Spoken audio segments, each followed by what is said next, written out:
నమస్తే, welcome to 99 TV time to ask ప్రోగ్రామ్కి స్వాగతం. సీనియర్ జర్నలిస్ట్ సాయికృష్ణ గారితో. సాయికృష్ణ గారు నమస్తే అండి. నమస్తే అండి. యూకేలో గ్రూమింగ్ గ్యాంగ్స్ 2.5 లక్షల మంది మీద అత్యాచారాలు చేశారంటే అది ఏం ప్రభుత్వం ఉందండి అక్కడ? అసలు నిజంగా ఇది ప్రపంచం నివ్వెరపోయే వాస్తవాలు. ఒక రకంగా చెప్పాలంటే బ్రిటిష్ దేశంలో అంటే మనం చాలా సంవత్సరాలు చూసాం. రవి అస్తమించని సామ్రాజ్యం అని విర్రవీగినటువంటి బ్రిటిషర్లు ఇవాళ ఒక రకంగా చెప్పండి కొలాప్స్ అవుతూ ఉన్నది. ఆ సొసైటీ మొత్తం, ఆ సమాజం మొత్తం క్షీణ దశకు చేరుకుంది అనడానికి ఇది ఉదాహరణ. అసలు ఇంత దారుణం అంటే అండి, 2,50,000 మంది గ్రూమింగ్ గ్యాంగ్స్ అంటే ఏంటో ఫస్ట్ అసలు మన ప్రజలకు చెప్తాం. ఫస్ట్ గ్రూమింగ్ గ్యాంగ్స్ ఏంటి అంటే బేసికల్లీ యూకే అంటే యూరోపియన్ దేశాల్లో, అటు మిడిల్ ఈస్ట్లో, వెస్ట్ ఏషియాలో నెలకొన్నటువంటి ఒక ఘర్షణ వాతావరణం నేపథ్యంలో సిరియా నుంచి, లేకపోతే ఇరాక్ నుంచి, ఇరాన్ కొంత భాగం నుంచి, అటు జార్డాన్ నుంచి ఈ ప్రాంతాల్లో జరిగినటువంటి దాడుల్లో, ఉగ్రవాదుల వల్ల జరిగిన దాడులు అండ్ అమెరికా చేసినటువంటి దాడులు, వీటితోటి చాలామంది విస్థాపితులయ్యారు. ఈవెన్ ఆఫ్ఘనిస్తాన్లో కావచ్చు, అటు రోహింగ్యాలు కావచ్చు, హూఎవర్ ఇట్, ఎక్కడైనా కానీ వీళ్ళందరూ చాలామంది ఈ యూరోపియన్ దేశాలకు వచ్చి స్థిరపడడం మొదలుపెట్టారు. వాళ్లకు రెఫ్యూజీ స్టేటస్ కింద, అంటే వాళ్ళు శరణార్థులుగా వచ్చిన వాళ్ళ కోసమని వాళ్ళకు ఆ సమాజాలు మనం వీళ్ళని అక్కడ చేర్చుకోవాలి అని చెప్పేసి వాళ్ళందరినీ లోపలికి అలో చేశారు. చాలా వరకు యూరోపియన్ దేశాల్లో ఏమైందంటే ఆ కమ్యూనిటీస్ ఎక్కువగా వచ్చినాయని ముస్లిం కమ్యూనిటీసే వచ్చారు. సరే, అంటే నేను ముస్లిం కమ్యూనిటీ అని స్పష్టంగా చెప్పడానికి కారణం ఏంటి అంటే, ఇప్పుడు అక్కడ గొడవ ఎట్లాంటిది వచ్చిందంటే గత 10-15 సంవత్సరాల నుంచి మెల్లిమెల్లిగా వలసలు పెరుగుతూ ఉన్నాయి. అందులోనూ పాకిస్తాన్ నుంచి వచ్చిన వాళ్ళ సంఖ్య ఎక్కువగా ఉంది. పాకిస్తాన్ నుంచి వచ్చిన వాళ్ళు, లేకపోతే సిరియా నుంచి, ఇక్కడ నుంచి వచ్చిన వాళ్ళు, ఈ పాకిస్తానీ ముస్లింలు చాలామంది ఈ ముస్లిం గ్యాంగ్స్ అన్ని కొన్ని ఏరియాల్లో వాళ్ళు ఉంటారు. వాళ్ళు ఆ ఏరియాలని వాళ్ళు కబళించేసారు, ఆల్మోస్ట్ వాళ్ళ క్యాప్చర్ చేసుకున్నారు. యూకేలో ముఖ్యంగా, యూకేలో ఏంటంటే అక్కడ ఈ వెస్ట్రన్ సొసైటీలో, ముఖ్యంగా యూకే సమాజంలో గత చాలా సంవత్సరాలుగా ఉన్నటువంటి భావనలు ఏంటి అని అంటే, మనం రేసిస్ట్ భావజాలం నుంచి బయటకు రావాలి, మనకు జాత్యహంకారం ఉండకూడదు, అండ్ మనం అన్ని వర్గాల్ని మనము ఓన్ చేసుకోవాలి, బికాస్ బ్రిటిష్ పాలన చాలా దారుణంగా సాగింది, దానికి మనం భిన్నంగా వ్యవహరించాలని ఒక కాన్సెప్ట్ బిల్డ్ అవుతూ వచ్చింది. సో దాంతో అక్కడ ప్రజలు కూడా ఏమనుకున్నారంటే, అందరినీ మనం హక్కున చేర్చుకోవాలి, వేరే దేశాల నుంచి వచ్చిన వాటి శరణార్థులను బాగా చూసుకోవాలనే ధోరణిలోకి వెళ్ళిపోయి ఈవెన్ ప్రభుత్వాలు కూడా ఏం చేశాయంటే వాళ్ళని అప్పీజ్ చేయడం మొదలుపెట్టాయి. ఈ అప్పీజ్మెంట్ పాలిటిక్స్లోకి వెళ్ళిపోయి వాళ్ళకు సంక్షేమ పథకాలు ఇవ్వడము, వాళ్ళకు జాబ్ లేని వాళ్ళకు డబ్బులు ఇవ్వడము, వాళ్ళని పోషించడం అనే పనిగా పెట్టుకున్నాయి. ఇందులోనే ఇస్లామిక్ లాబీస్ ఏం చేశారంటే, వీళ్ళు పొలిటికల్గా వీళ్ళు ఒక లాబీ క్రియేట్ చేసుకుని వాళ్ళు ఏం చేశారంటే బ్రిటిష్ గవర్నమెంట్ పైన మెల్లిమెల్లిగా ఒత్తిడి తీసుకురావడం మొదలుపెట్టారు. ఎట్లాంటి ఒత్తిడి అని అంటే, మీరు ఎక్కడ టెర్రరిస్ట్ అటాక్ జరిగినా కానీ ముస్లింలకు ఆపాదిస్తున్నారు, సో టెర్రరిస్ట్ అటాక్లకి ముస్లింలకి సంబంధం లేదు, మేమందరం మామూలుగా పొట్ట చేత పట్టుకుని ఇక్కడికి వచ్చిన వాళ్ళం కదా, సో ఈ ఇస్లామోఫోబియాను మనం తీసేయాలి అని ఒక పదాన్ని క్రియేట్ చేశారు. ఇస్లామోఫోబియా అనే పదం. దాన్ని బ్రిటన్ ప్రభుత్వము, ఈవెన్ యూరోప్లో ఉన్నట్టు చాలా ప్రభుత్వాలు దాన్ని అంగీకరించాయి. నిజమే, కరెక్టే, ఇస్లామోఫోబియా ఉండకూడదు, టెర్రరిజం హ్యాస్ నో రిలీజియన్, ఉగ్రవాదానికి మతంతో సంబంధం లేదు, ఇవన్నీ ఫ్లోట్ చేసుకుంటూ వచ్చారు. ఈవెన్ యునైటెడ్ నేషన్స్ కూడా ఇస్లామోఫోబియా అనేది తప్పు అని యునైటెడ్ నేషన్స్ కూడా నిర్ధారించింది. వాళ్ళు ఎవరండి నిర్ధారించడానికి? అంటే చెప్తున్నాను, కనిపిస్తున్నది వాస్తవం, కళ్ళ ముందు వాస్తవం కనిపిస్తుంటే దాని ఇస్లామోఫోబియా కాకుండా దానికి ఇంకో వేరేం పెడతారు. అంటే ఇస్లామోఫోబియా ఉండకూడదు అనేదాన్ని పొలిటికల్ గా తీసుకొచ్చిన దాన్ని యాక్సెప్ట్ చేశాయి ప్రభుత్వాలు. అదే ఐరనీ, అందుకే సొసైటీలు కొలాప్స్ అవుతున్నాయి అనేది. వాళ్ళ ప్రభుత్వాలన్నీ యాక్సెప్ట్ చేయడం మొదలుపెట్టాయి.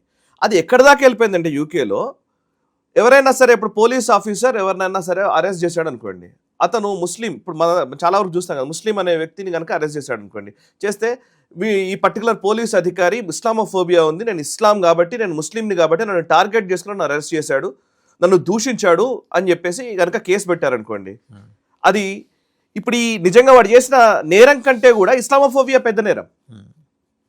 అలా క్రియేట్ చేశారు, చట్టాలను అలా మార్చుకుంటూ వచ్చారు. సో ఇప్పుడు ఏమైంది, ఆ ఇస్లామిక్ గ్యాంగ్స్ అన్నిటికీ కూడా వాళ్ళకి ఏదైనా చేయొచ్చు అనే ఒక భావన వచ్చేసింది. వచ్చిన తర్వాత ఏంటి, ఆ పర్టికులర్ ఆ భావజాలంలో ఉన్నవాడు, ముఖ్యంగా పాకిస్తాన్ నుంచి వచ్చిన ముస్లిమ్స్కి వాళ్ళకి ఏముంటుందంటే, ఈ తెల్లతోలు మనుషులందరినీ కూడా చంపేయాలి. కాఫీర్లు కదా వీళ్ళంతా, క్రిస్టియన్స్ కానీ హిందువులు కానీ, అదర్ దాన్ ముస్లిమ్స్ ఎవరైనా సరే కాఫీర్లే. అందులో ముస్లిమ్స్లో కూడా షియాలు కాఫీర్లు అని సున్నీలు అంటారు. ఓకే, ఇక మిగతా అది తెలిసిన విషయమే. సో ఈ కాఫీర్లని చంపాలి. ఈ కోణంలో వచ్చినప్పుడు ఏమైందంటే, అక్కడ సొసైటీని కొలాప్స్ చేయడానికి ఈ గ్రూమింగ్ గ్యాంగ్స్ పేరిట, ఈ గ్రూమింగ్ గ్యాంగ్స్ ఏం చేస్తాయి, సేమ్ టైం వెస్ట్రన్ సొసైటీ క్షీణదశకు చేరుకుందని ఎందుకన్నానంటే, అక్కడ మోడర్నిటీ పెరిగిపోయింది, అక్కడ కల్చర్ అనేది లేదు, ఫ్యామిలీ స్ట్రక్చర్ లేదు. సో పిల్లలు తల్లిదండ్రులు వాళ్ళ మధ్య ఉండేటువంటి సఖ్యత ఇవేవీ లేవు. రైట్స్ బేస్డ్ సొసైటీ వచ్చింది, హక్కులను బేస్ చేసుకుని నడిచే సొసైటీగా మారిపోయింది. అంటే పిల్లలకు కూడా హక్కులు ఉన్నాయి, నువ్వు కొట్టకూడదు, నువ్వు నన్ను తిట్టకూడదు, నువ్వు నన్ను ఒక్క మాట కూడా అనకూడదు, నా బతుకు నేను బతుకుతాను, నీ బతుకు నువ్వు బతకాలి, అంటే ఇట్లాంటి ఒక భావజాలం కదా. దెర్ ఈజ్ నో, అంటే ఒక కుటుంబ వ్యవస్థ అనేది యూకే లాంటి దేశంలో లేనే లేదు. సో ఈ మోడర్న్ ప్రపంచంలోకి వెస్ట్రన్ సొసైటీ వెళ్ళిపోయింది, యూకే సొసైటీ వెళ్ళిపోయింది, వైట్ పీపుల్ అందరు దాంట్లోకి వెళ్ళిపోయారు. అండ్ రేసిజం తప్పు అనే భావన వాళ్ళకే వచ్చేసింది. సార్ రేసిజం తప్పు, కానీ అట్లీస్ట్ నిన్ను నువ్వు ప్రొటెక్ట్ చేసుకోవడం తప్పు కాదు, ఇందులోకి వెళ్ళిపోయారు. ఇక్కడ ఇస్లామిక్ గ్యాంగ్స్కి ఏమో విపరీతమైనటువంటి విచ్చలవిడితనానికి తగ్గట్టుగా చట్టాలు ఏర్పడ్డాయి. దీంతో ఏం చేశారంటే ఆ కుటుంబాల్లో ఆడపిల్లల్ని టార్గెట్ చేసుకున్నారు. ముఖ్యంగా స్కూల్కి వెళ్ళే వాళ్ళు 8 ఏళ్ల నుంచి మొదలు పెడితే ఇక ఆ పైన యంగ్ ఉమెన్ ఎవరైనా సరే, వైట్ ఉమెన్, వీళ్ళు స్కూల్కి వెళ్ళే వాళ్ళని, కాలేజ్కి వెళ్ళే వాళ్ళని మెల్లిగా టార్గెట్ చేసుకుని, అఫ్ కోర్స్ అక్కడ కుటుంబాల్లో ఏంటంటే ఒకరికొకరు మాట్లాడుకునే వ్యవస్థ కూడా ఉండదు, లేదు కదా, లేనప్పుడు ఎప్పుడో వీకెండ్స్ రోజు మాట్లాడుకోవడం జరుగుతుంది. సో ఈ మధ్య కాలంలో ఏంటంటే ఈ గ్రూమింగ్ యాంగ్స్, ఈ ముస్లిమ్స్ వీళ్ళు ఏం చేసేవాళ్ళంటే మెల్లిగా చాక్లెట్లు ఆశ చూపి, అందులో డ్రగ్స్ కలిపించి, ఆల్కహాల్కి అలవాటు చేసి మెల్లిమెల్లిగా వాళ్ళని గ్రూమ్ చేయడం అనమాట. మెల్లిగా వాళ్ళ వైపు తిప్పుకొని వాళ్ళకు డ్రగ్స్ అలవాటు చేసి, వాళ్ళకు ఏదో ఒక రకంగా వాళ్ళని మభ్యపెట్టి, అండ్ ఈ ముస్లిమ్స్ ఇళ్లలో ఉండేటువంటి ఆడవాళ్ళు కూడా సపోర్ట్ చేశారట. సో ఇట్లా చేసి మొత్తానికి గత 10 సంవత్సరాల్లో ఒక 2,50,000 మంది అమ్మాయిల పైన అత్యాచారాలు జరిగాయని ఒక ఎంక్వైరీ రిపోర్ట్ తేలింది.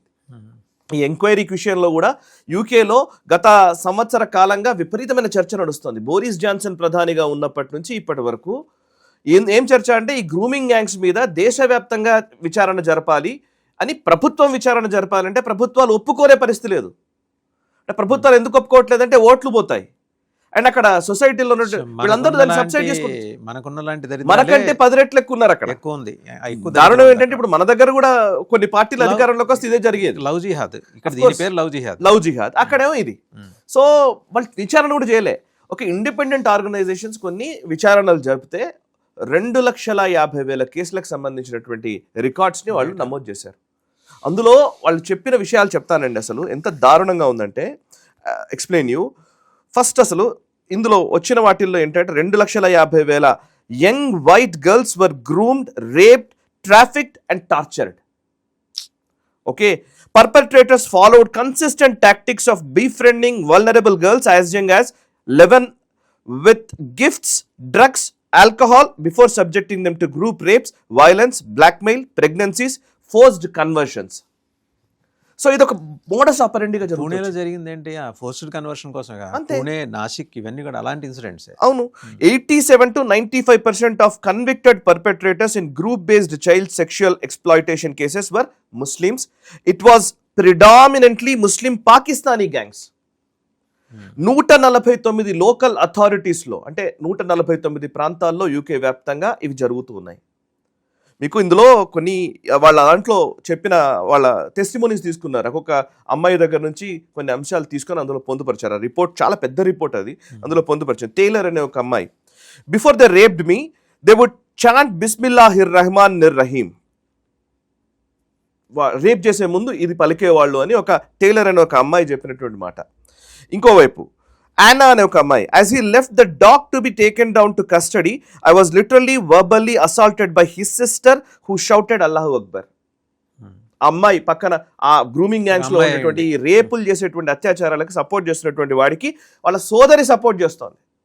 అంటే అమ్మాయిల్ని ముందు పెట్టి వీళ్ళతో ఫ్రెండ్షిప్లు చేసుకొని తర్వాత వాళ్ళకి ఆల్కహాల్ అలవాటు చేసి, డ్రగ్స్ అలవాటు చేసి, వాళ్ళని రేప్ చేసి అత్యాచారాలు.